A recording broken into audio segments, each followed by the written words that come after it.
Bonjour les amis, j'ai été à Dubaï en 2017 dans un programme de développement où on nous a montré que 80% des startups, donc des entreprises, fermaient seulement après 2 années d'activité.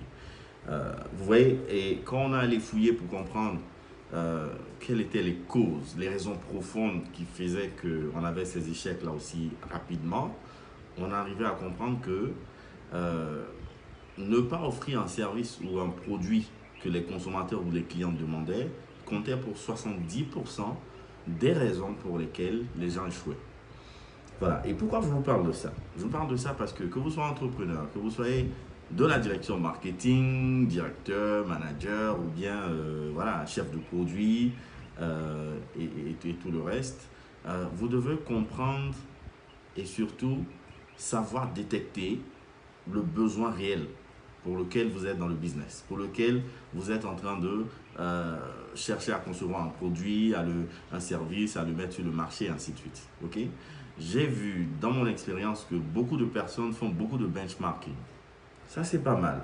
Le benchmarking pour dire qu'il faut regarder ce que les autres font et puis voir comment est-ce qu'on offre quelque chose d'assez concurrentiel. C'est pas mauvais, mais souvent on peut se planter. Souvent, tout le monde peut se planter. Je vous invite à comprendre la notion de l'insight marketing. Je vous donne un exemple simple.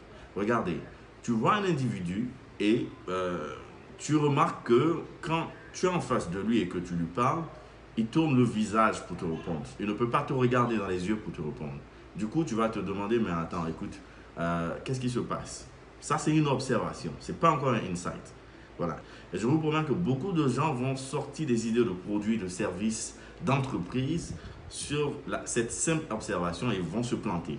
Donc, les marketeurs qui vont, par exemple, se cantonner sur juste l'observation, vont par exemple se dire, ok, d'accord, il est peut-être timide. Donc, du coup, il faut lui offrir une boisson énergisante. Voilà.